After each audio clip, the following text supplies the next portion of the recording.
दिख रहा है सबको क्वेश्चन? गेट 2003 का क्वेश्चन है। ओके, क्या बोला है? For the soil strata shown in figure, water table lowered by drained by 2 meter, water table lowered by drain 2 meter, if the top of 2 meter, if the top 2 meter thick silty sand okay, silty sand है यानी capillary हो सकता, silty sand stratum remain saturated by capillary action, okay, by capillary action even after the lowering water table, even after the lowering water table lower हो जाने के बाद भी, okay, in the effective vertical stress kPa at mid height of clay के mid height पे 7.5 पे मुझे निकालना है, यानी 7.5 का हाफ यानी कितना हो जाएगा?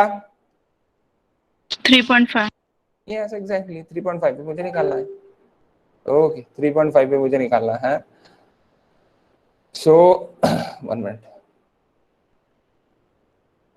सो यहाँ पे सब कुछ देखे, गामा सैट, ये पहला सिल्टी सैंड है, ये कितना है आपका, ये ग्राउंड लेवल है, ग्राउंड लेवल पे ही वाटर टेबल है, लेकिन वाटर टेबल लोवर्ड हो गया है 2 मीटर पे, 2 मीटर पे लोवर्ड हो गया है। ओके 2 मीटर पे लोवर्ड हो गया है, तो यहाँ पे गामा सैचुरेटेड ही लेना पड़ेगा। तो अभी देखो अभी कैसी होगा, ये डायरेक्टली मैं इसका आंसर लिखता, आपके पास ये डायग्राम है, I move to the directly answer. Okay question number 2,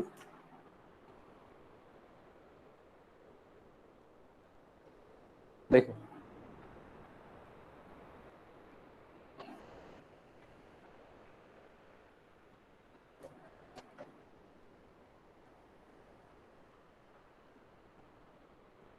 two marks.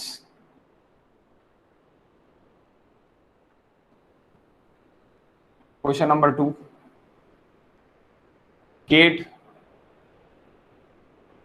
2003। Okay ये 2 मीटर है, कैपिलरी एक्शन में है, देन 10 मीटर है,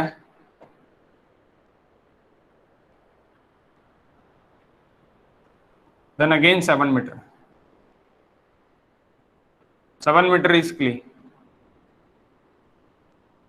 silty sand, SM बोल सकते हैं। गामा सैट इज गिवन 22,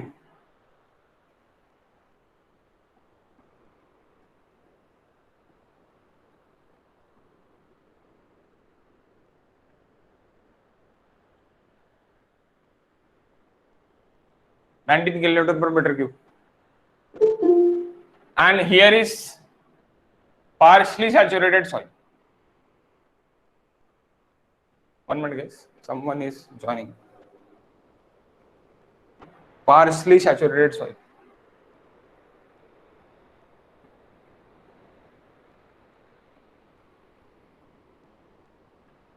अब पार्शली सैचुरेटेड सॉइल में क्या है आपका, पार्टली सैचुरेटेड सॉइल में आपका क्या होगा कि यहाँ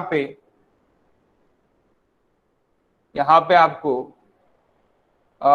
ये करना पड़ेगा, यानी क्या बोलते हैं आप, पार्शली सैचुरेटेड सॉइल जब आप ये करोगे पार्शली सैचुरेटेड सॉइल, तो ये पार्शली सैचुरेटेड क्यों पकड़ा है मैंने, पार्शली सैचुरेटेड मैंने इसलिए पकड़ा है बिकॉज ऑफ वो कैपिलरी राइज है, that is capillary rise.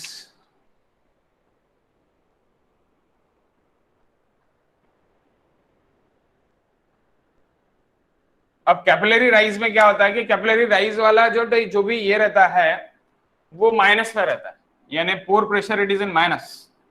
So simple thing is total stress and pore pressure. So total stress यहां से यहां तक क्या रहेगा आपका 22 इंटू 2,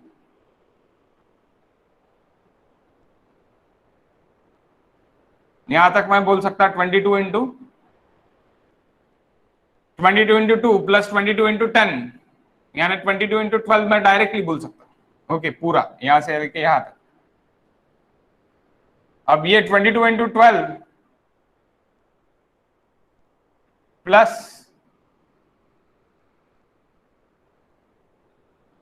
19 इंटू हाउ मच 7, लेकिन मुझे 7 तक निकालना था क्या? नहीं, सॉरी, मुझे सिर्फ और सिर्फ 3.5 मीटर पे निकालना है, यानी हाफ ऑफ दी क्ले पे निकालना है, हाफ ऑफ दी क्ले पे निकालना है। तो ये पूरा 7 मीटर है, लेकिन मुझे निकालना है 3.5 मीटर पे। तो यहां से यहां तक कितना रहेगा? ये 22 into 12, okay, and this is 19 plus 19 into 3.5, okay, 19 into 3.5। अब अगर मैं लूंगा pore pressure, I am discuss about pore pressure minus effective stress निकालना है मुझे। I want effective stress. Yes, effective stress is stresses which are lying. Effective vertical pressure. It is nothing but a effective stress. So that is total stress.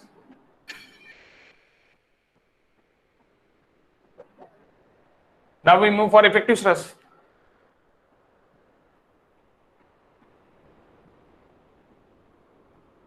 Sorry, pore water pressure.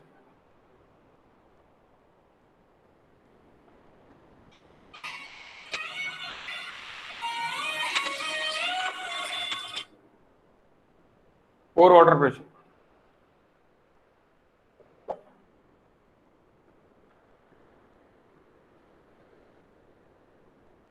So guys, when we discuss about pore water pressure, that capillary we do not consider.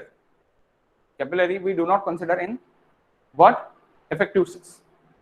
अब यहाँ पे मेरा ये capillary का मुझे कोई लेना देना नहीं है। ये 2 मीटर पे अगर होगा, ये अगर मैंने 10 इंटू 2 भी पकड़ लिया, 10 ही देखे होगा, कितना देखिए 9.81 देखिए या 10 देखिए, density of water there is not given, so we take it about 10, okay, मैं क्या ले लूंगा? 10 ले लूंगा, okay, 10 into 2 that is in minus, यानी 20, ये यहाँ पे हो जाएगा, लेकिन इसका नीचे में कोई लेना देना नहीं। नीचे कितना डबता रहा यहाँ से यहाँ तक, फिर 10 प्लस 3.5 यानी 13.5,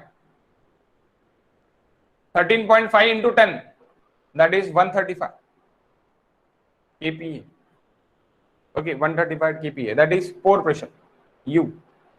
That effective total stress. तो अभी this minus this is nothing but your answer. खत्म.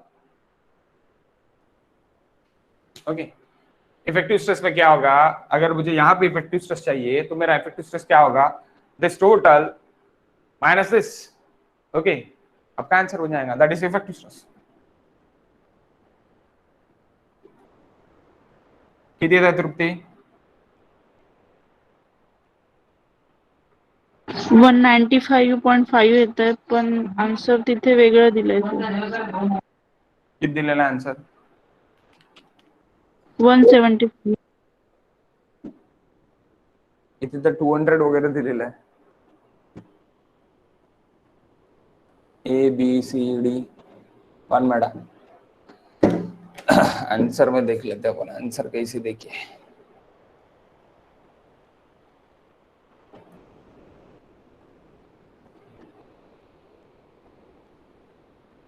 वन 175 दिला आहे ना तिथे, 175 येतात तुझा आन्सर? नाही, 195 येत आहे. अच्छा, 195 येत आहे.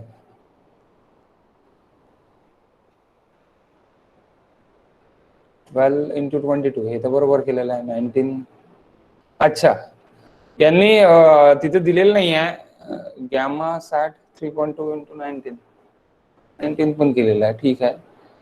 मग 12 प्लस 3.5, अच्छा अच्छा अच्छा अच्छा अच्छा अच्छा, वॉटर टेबल जेव्हा ग्राउंडवर राहिलं तेव्हा ते आहे, आणि water table since a water table at top 2 meter soil stratum condition.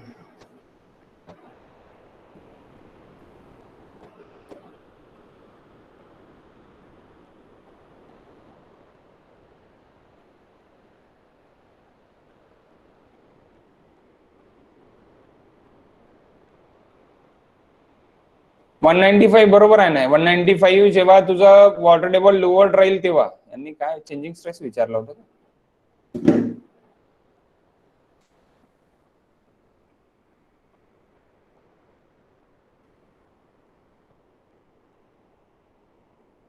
Increase in effective stress विचारलाय ना यार. इन्क्रीज मध्ये एवढा टाइमपास करायची गरजच नाही. एक मिनिट, हे बघा इथे किती आहे 195 kPa.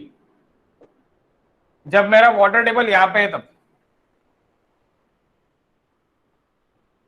वाटर टेबल यहां पे है तब ओके. तो अगर मेरा वाटर टेबल पूरा रहेगा तो ये मेरा water table at 2 meter. When water table at 2 meter. Okay, when water table at ground level जब रहेगा तब मेरा pore pressure diagram ground level के लिए कितना हो जाएगा. Directly we will take it this. Okay, so यहां से यहां तक मेरा पोर प्रेशर मैं ले लूंगा तो ये कितना हो जाएगा आपका. ये 3.5 10 plus 2. Okay, that is nothing but total कितना हो जाएगा 3.5 प्लस 10 यानी 13.5 प्लस 2 यानी 15.5 इंटू 10 150. ओके, सो ये उतना ही रहेगा, इसमें कोई चेंजेस नहीं है. 22 into 12 plus 19 into 3.5 minus 155 sorry 150 कैसे 155. so when we minus 155 that is 175 kPa. what is the difference, what is the increasing stress. जब जितना भी वाटर मेरा लोड होगा तो इंक्रीजिंग स्ट्रेस कितना रहेगा. ये तो है आपका इस तरह का, यानी इस तरह आप सॉल्व कर सकते हैं. तो increasing stress, increasing effective stress 195 minus 175 it is equals to 20. that is answer. okay, और शॉर्टकट कैसी है मैंने लिख के दिया था. शॉर्टकट आपको जितना भी लोवर्ड हो रहा है, जितना भी कैपिलरी आपका एच हो रहा है, ये कैपिलरी एचसी हो रहा. ये जो एचसी है याद रखना है आपको. एचसी अगर जितना भी आपका एचसी है वो HC into density of water आप कर दोगे तो 101% आपको आंसर मिल जाएगा. ओके, यानी डेंसिटी जो भी डेंसिटी अभी यहाँ की सॉइल डेंसिटी है वो आपको करना पड़ेगा. यानी क्या है, किस तरह आप इंक्रीजिंग इफेक्टिव स्ट्रेस बोल सकते हैं. Increasing effective stress is equals to जो भी मेरी सॉइल की डेंसिटी माइनस अभी मेरी यहाँ पे क्या हो रहा है कि यहाँ पे मेरा अभी गैमा डी आपको नहीं देखे. ओके, नहीं तो मैंने गैमा डी के फॉर्म में अभी आपको मैंने बता दिया था कि gamma D minus gamma sat into HC कर लो तो आपको चेंजिंग इफेक्टिव स्ट्रेस आपको मिल जाएगा. जब गैमा डी और गैमा सैट की बात आती तब. लेकिन अभी यहाँ पे क्या है कि यहाँ पे आपका इंक्रीजिंग क्या हो रहा, यानी लोवर्ड क्या हो रहा कि आपका 10 इंटू 2 यानी 20 आपको माइनस करना पड़ रहा है. यहाँ पे क्या हो रहा है कि यहाँ पे जब आपका वाटर टेबल यहां तक चले गया, इस तरह के क्वेश्चन में वाटर टेबल मेरा वहां तक चले गया, तो वाटर टेबल जब इंक्रीज हो जाएगा तब इफेक्टिव स्ट्रेस आपका इतना डिक्रीज हो रहा, इतना डिक्रीज हो रहा इफेक्टिव स्ट्रेस. या फिर आप बोल सकते हैं कि वाटर टेबल लोवर्ड होने से इतना इंक्रीज हो रहा. पहले वाटर टेबल कहां पे था, ग्राउंड लेवल पे था, देन वाटर टेबल 2 मीटर पे आया तो आपका ये पार्ट जो है इतना पार्ट आपका कम हो गया यानी इंक्रीज हो गया. Water table it is increase. तो shortcut it is nothing but gamma w into HC, gamma w into HC जो भी लोवर्ड हुआ है उसके लिए. so gamma w into HC that is 10 into 2 that is 20. क्योंकि इतना पार्ट में माइनस नहीं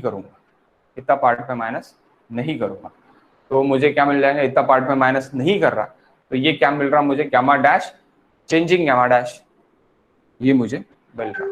ओके, यहां से भी कर सकता हूं changing gamma dash, that is changing gamma dash यानी चेंजिंग इफेक्टिव स्ट्रेस, और ऐसे भी कर सकता हूं. लेकिन we go for this safer side. Okay, समझ लगा खुशबू, सॉरी Trupti? हो sir. Okay, we go to the next. next chapter.